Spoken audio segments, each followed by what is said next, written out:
Shalom, selamat pagi. Selamat kita bertemu kembali dalam pembelajaran pendidikan agama Kristen. Ya anak-anak, sebelum kita memulaikan pelajaran kita hari ini, mari kita satu dalam doa, kita berdoa. Terima kasih Tuhan Yesus yang baik buat hari yang baru, hari yang Tuhan anugerahkan bagi kami semua. Sekarang kami akan belajar dan mengajar. Kami percaya Tuhan menyertai dan menolong kegiatan kami pada saat ini, mengaruniakan kami hikmat dan kepintaran supaya kami dapat belajar dengan baik. Terima kasih Tuhan Yesus yang baik. Inilah doa kami yang kami persembahkan di dalam nama Anak-Mu Yesus Kristus, kekasih jiwa kami. Amin. Ya anak-anak, pembelajaran kita pada hari ini yaitu tentang Tuhan pedoman kehidupan keluarga. Tuhan pedoman kehidupan keluarga. Ya, banyak definisi tentang keluarga. Apa itu keluarga? Ya, keluarga tentunya yang pertama yaitu keluarga adalah merupakan kelompok persekutuan sosial terkecil dalam masyarakat. Selanjutnya apa lagi? Ya, keluarga, pemahaman selanjutnya itu keluarga terbentuk apabila ada ikatan darah atau ikatan perkawinan atau adopsi. Nah, selanjutnya keluarga merupakan suatu persekutuan yang berawal dari dua orang yang berbeda jenis kelamin, misalnya, atau ada ikatan perkawinan. Selanjutnya ada yang disebut dengan keluarga inti. Ada yang tahu apa itu keluarga inti? Keluarga inti tentunya yang terdiri dari ayah, ibu, dan anak. Selanjutnya ada yang disebut dengan keluarga besar. Apa itu keluarga besar? Keluarga besar tentunya yang terdiri dari keluarga bati. Apa itu keluarga bati? Ya, tentunya yang memiliki hubungan dengan kerabat lain, misalnya ayah, ibu, kakek, nenek, paman, bibi, sepupu, kemenakan, dan lain sebagainya. Sekarang ibu mau tanya, siapa yang hidup di rumahnya dalam keluarga inti? Angkat tangan. Ya, tentunya keluarga inti tentunya di rumahnya ada terdiri saja dari ayah, ibu, dan anak. Nah, kemudian siapa yang di dalam rumahnya terdiri dari keluarga bati atau keluarga besar? Nah, tentunya kalau keluarga besar, tentunya di sana ada kakek, nenek, paman, bibi, dan lain sebagainya. Ya anak-anak, tentunya keluarga itu memiliki fungsi. Kalau dia tidak berfungsi, tentu dia tidak bisa disebut sebagai keluarga. Apa fungsi keluarga? Nah, jadi menurut para sosiolog, fungsi keluarga itu ada banyak macam. Ada banyak ragam. Yang pertama yaitu fungsi keluarga menurut fungsi biologis. Apa itu fungsi biologis? Tentunya memenuhi kebutuhan hidup. Misalnya kebutuhan biologis, misalnya makan, dan kebutuhan gizi. Selanjutnya fungsi sosialisasi. Apa itu fungsi sosialisasi? Tentu yang berhubungan dengan kepribadian anak. Kemudian ada fungsi afeksi. Apa itu fungsi afeksi? Tentunya yang berhubungan dengan apa? Kasih sayang. Dalam keluarga harus ada kasih sayang. Selanjutnya fungsi edukatif. Apa itu fungsi edukatif? Tentunya yang berhubungan dengan pendidikan. Misalnya ayah dan ibu menyekolahkan anak-anak, itu fungsi edukatif. Selanjutnya fungsi religius. Apa itu fungsi religius? Tentunya keluarga berfungsi mendorong dan mengembangkan apa? Anggota keluarga menjadi insan-insan yang bertakwa kepada Tuhan yang Maha Esa. Nah, selanjutnya fungsi protektif. Apa itu fungsi protektif? Tentunya yang memberikan rasa nyaman bagi anggota keluarganya.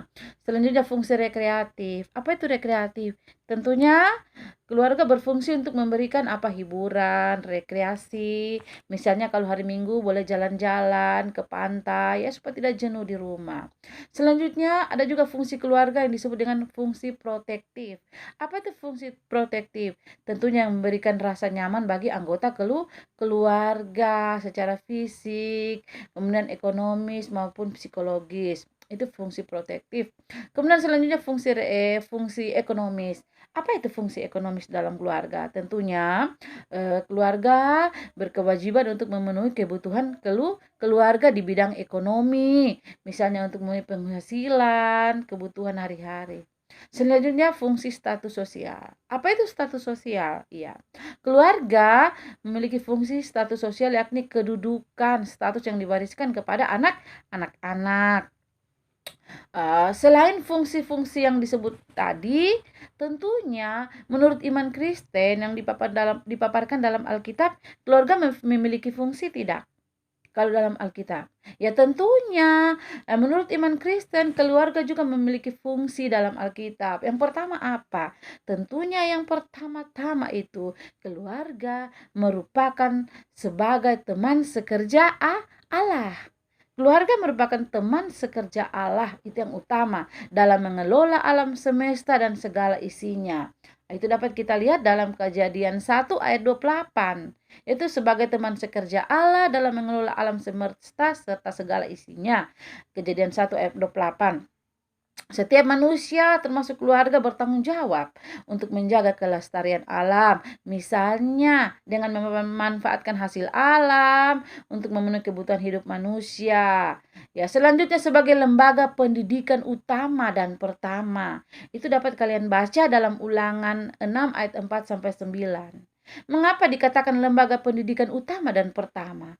Tentunya keluarga adalah pertama-tama kita mendapatkan pendidikan, bukan di sekolah. Mengapa bukan di sekolah? Mengapa keluarga yang pertama? Karena apa? Karena di keluarga pertama-tama kita diajarkan tentang kebaikan. Contohnya, misalnya kalau makan, tentunya dalam keluarga diajar bagaimana sebelum makan harus berdoa. Ya, jadi perlu kalian tahu bahwa ciri khas seorang anak itu, pribadi seorang anak itu dinilai di sekolah. Kalau dia bagus di sekolah, tentunya di rumahnya bagus. Kalau dia di sekolah nakal, tentunya bagaimana dia di rumah? Tentu pendidikannya di rumah kurang baik. Itulah sebabnya pendidikan pertama dan utama itu bukan di sekolah tetapi dalam keluarga. Karena dalam keluarga diterapkan nilai-nilai kehidupan sesuai, apalagi kita sebagai orang Kristen. Dalam keluarga pertama-tama diajar tentang nilai-nilai kehidupan atau ajaran Kristiani, mulai dari berdoa, bangun tidur, berdoa di saat makan, di saat kita diajarkan bagaimana tata krama, sopan santun kepada orang tua. Kalau dia punya pendidikan semua itu bagus di rumah, ya tentunya di sekolah pasti bagus. Itu fungsi keluarga menurut iman Kristen.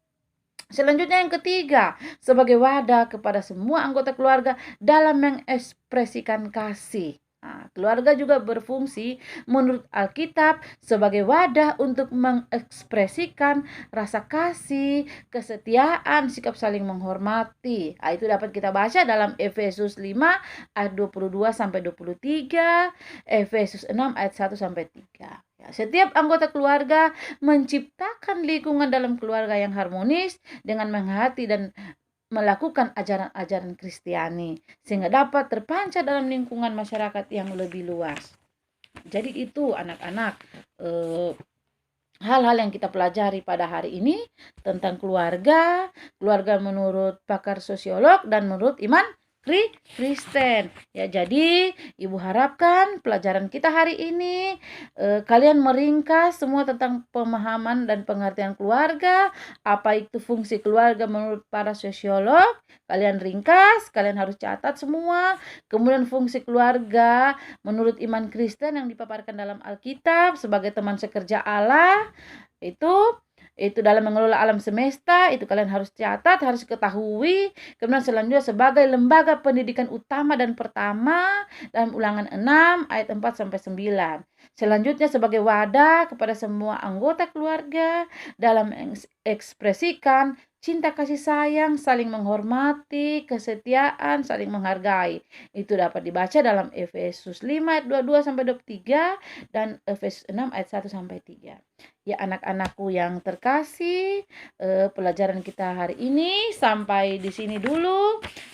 Selanjutnya yang menjadi tugas kalian minggu depan, yang pertama kalian catat apa yang dimaksud dengan keluarga. Nah, itu saja yang Ibu minta tugas untuk minggu depan.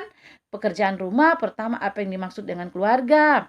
Yang kedua, apakah keluarga mempunyai arti yang sama dengan rumah tangga? Itu tugas kalian pertama. Apakah keluarga mempunyai arti yang sama dengan rumah tangga? Selanjutnya tugas yang ketiga, siapa sajakah anggota keluarga? Ini mudah. Tetapi gampang-gampang sulit ya. Kalian harus mampu kerjakan. Ibu ambil nilai untuk minggu depan. Ya, jadi anak-anak yang terkasih, sampai di sini dulu pembelajaran kita pada hari ini. Sebelum menutup pelajaran kita hari ini, mari kita berdoa kepada Tuhan. Kita berdoa. Terima kasih Tuhan Yesus yang baik untuk pembelajaran hari ini. Terima kasih. Biarlah pelajaran yang kami peroleh hari ini boleh kami realisasikan dalam kehidupan kami setiap hari, khususnya dalam kehidupan kami dalam keluarga. Terima kasih Tuhan Yesus. Inilah doa ungkapan syukur kami yang kami persembahkan di dalam nama anak-Mu Yesus Kristus, kekasih jiwa kami. Amin. Ya, pembelajaran kita pada hari ini telah selesai. Terima kasih. Sampai bertemu minggu depan. Shalom.